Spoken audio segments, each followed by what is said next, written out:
Prior to European arrival, Ghana was home to powerful empires like the mighty Ashanti, renowned for their gold trade and military prowess.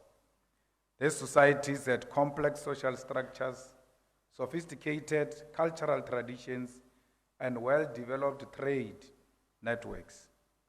An early victim of European interests, the European presence in Ghana began with the Portuguese explorers who arrived in the 15th century, and from then till the 19th century, Ghana, then known as the Gold Coast, became a major source of enslaved people for the transatlantic trade. European powers established ports and trading ports along the coast, exchanging manufactured goods for enslaved Africans captured primarily from the interior regions.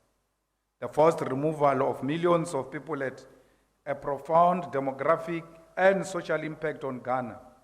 It weakened communities, fueled interstate conflict, and led to cultural loss.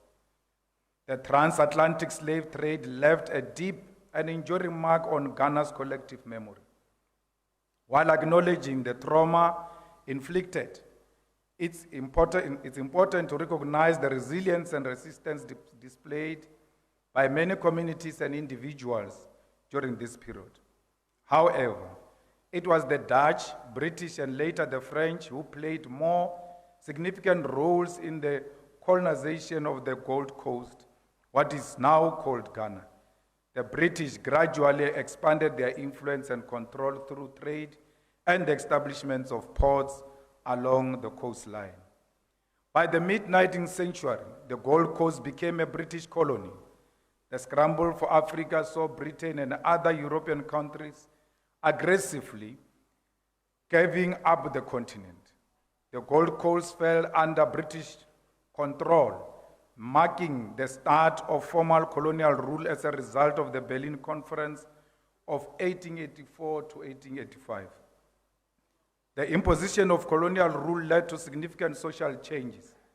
Traditional social structures were often disrupted and a new system were introduced to serve the interests of the colonizers.